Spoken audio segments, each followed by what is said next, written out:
Vijay Mallya fraud 9,000 crore, देश से फरार, फिलहाल लंदन में है। नीरव मोदी फ्रॉड 13,500 करोड़ रुपए, देश से फरार, फिलहाल ब्रिटेन में है। और अब कमलेश ऋषि अग्रवाल फ्रॉड 22,842 करोड़, देश से फरार, फिलहाल सिंगापुर में बताया जा रहा है। और वो भारत से फरार इसलिए है क्योंकि उसने भी भारतीय बैंकिंग के इतिहास का सबसे बड़ा घोटाला किया है। विजय माल्या और नीरव मोदी के कुल घोटाले से भी बड़ा घोटाला, जिसकी जांच अब सीबीआई के पास है। और इस जांच के साथ ही कई सवालों के जवाब सीबीआई को भी देने हैं और सरकार को भी। नमस्कार, मैं हूं अविनाश और आप देख रहे हैं अनकट। एक कंपनी है एबीजी शिपयार्ड लिमिटेड। काम है समुद्री जहाजों को बनाना और उनकी मरम्मत करना। 1985 में बनी इस कंपनी का हेड ऑफिस मुंबई में है। इसके शिपयार्ड्स गुजरात के दहेज और सूरत में है। और यह कंपनी शिप बनाने वाली भारत की सबसे बड़ी कंपनियों में से एक है। साल 2010 में इस कंपनी ने वेस्टर्न इंडिया शिपयार्ड नाम की गोवा की एक और कंपनी को खरीद लिया था, जिसका काम जहाजों की मरम्मत करना था। कंपनी कितनी बड़ी है, इसका अंदाजा इस बात से भी लगाया जा सकता है कि भारतीय नौसेना के लिए भी यह कंपनी लड़ाकू युद्धपोत और दूसरे जहाज बनाती है। इसको थोड़ा और विस्तार से बताते हैं ताकि आपको मामला पूरी तरह से समझ में आ सके। 2004 में इस कंपनी को इंडियन कोस्ट गार्ड के लिए प्रदूषण मुक्त जहाज बनाने का काम मिला था।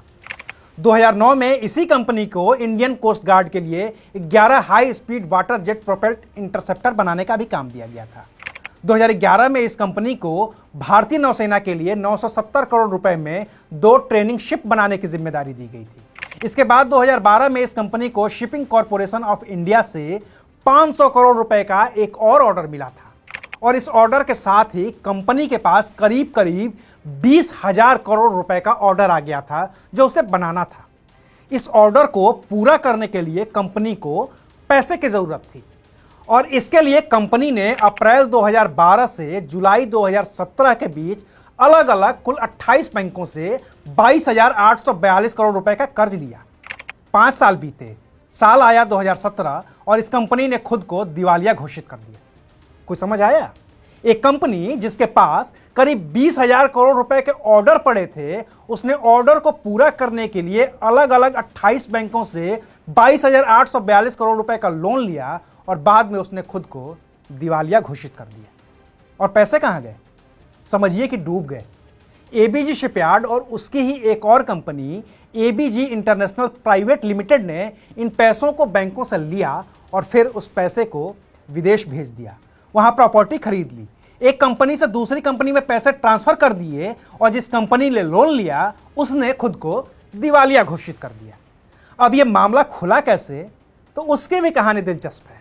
दरअसल ब्रिटेन की एक financial company Ernst and Young ने एबीजी कंपनी का 2012 से 2017 के बीच फॉरेंसिक ऑडिट किया और 18 जनवरी 2019 को अपनी रिपोर्ट सौंपी। बैठक में वो सभी बैंक मौजूद थे जिन्होंने एबीजी कंपनी को लोन दिया था। पता चला कि एबीजी ने सभी बैंकों के साथ धोखा कर दिया है। फिर फ्रॉड आइडेंटिफिकेशन कमेटी बनी।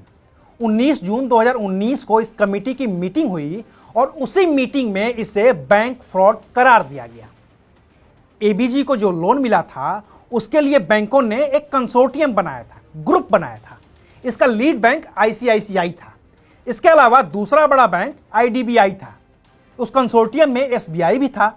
और चूंकि ये एक सरकारी बैंक था तो इसने केस दर्ज करवाने की पहल की। एसबीआई ने 8 नवंबर 2019 को सीबीआई को शिकायत दर्ज करवाई कि फ्रॉड हुआ है और सीबीआई इसकी जांच करे।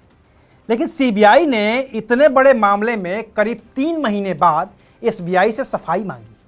यह सफाई 12 मार्च 2020 को मांगी गई थी, जिसमें एसबीआई ने बताया था कि कैसे शिपयार्ड कंपनी 2015 से ही घाटे में जाने लगी थी और उसके पास ऑर्डर आने बंद हो गए, जिसकी वजह से वो लोन नहीं चुका पाई और उसने खुद को दिवालिया घोषित कर दिया। 2016 में ही इस कंपनी का लोन एनपीए में चला गया। लेकिन फिर पता चला कि इस कंपनी ने जो पैसे बतौर लोन लिए हैं, उन पैसों का इस कंपनी ने दुरुपयोग किया है और पैसे विदेश भेज दिए हैं, दूसरी कंपनियों में ट्रांसफर कर दिए हैं और बैंकों का भरोसा तोड़ दिया है। एसबीआई की सीबीआई को दी गई सफाई के बाद 25 अगस्त 2020 को एसबीआई ने फिर से सीबीआई को शिकायत दर्ज करवाई। लेकिन सीबीआई ने कोई एक्शन नहीं लिया। करीब 1.5 साल के बाद सीबीआई की नींद खुली और उसने 7 फरवरी 2022 को इस पूरे मामले में एबीजी कंपनी के चेयरमैन ऋषि कमलेश अग्रवाल के अलावा तत्कालीन कार्यकारी निदेशक संथानम मुथारस्वामी, निदेशकों अश्विन कुमार, सुशील कुमार अग्रवाल और रवि मिवल नेवतिया के साथ ही एबीजी शिपयार्ड और एबीजी इंटरनेशनल प्राइवेट लिमिटेड के खिलाफ आपराधिक साजिश, धोखाधड़ी, आपराधिक विश्वासघात और आधिकारिक दुरुपयोग जैसे अपराधों के लिए मुकदमा दर्ज कर लिया है। इसके अलावा कई सरकारी अधिकारियों के खिलाफ भी मुकदमा दर्ज किया गया है जो अज्ञात हैं। रही बात कि किस बैंक के कितने पैसे डूबे हैं, तो सबसे ज्यादा पैसे डूबे हैं आईसीआईसीआई के। उसके साथ 7,089 करोड़ की धोखाधड़ी हुई है। एसबीआई के 2925 करोड़, आईडीबीआई के 3639 करोड़, बैंक ऑफ बड़ौदा के 1614 करोड़, पीएनबी के 1244 करोड़, एक्जिम बैंक के 1327 करोड़, इंडियन ओवरसीज बैंक के 1228 करोड़, बैंक ऑफ इंडिया के 719 crore, oriental bank of commerce जो अब पीएनबी हो गया है उसके 714 करोड़, स्टैंडर्ड चार्टर्ड बैंक के 743 करोड़, सिंडिकेट बैंक जो अब केनरा बैंक हो गया है उसके 408 करोड़ डूब चुके हैं। इसके अलावा एलआईसी के भी 136 करोड़ रुपए डूब गए हैं। बाकी आपको जो भी बैंक याद आ रहे हैं उनका कुछ न कुछ पैसा तो एबीजी शिपयार्ड के मालिक लेकर फरार हो ही चुके हैं।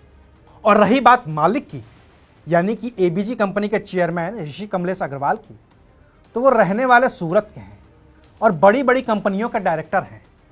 उन पर विस्तार से बात होगी अगले वीडियो में। देखते रहिए अनकट।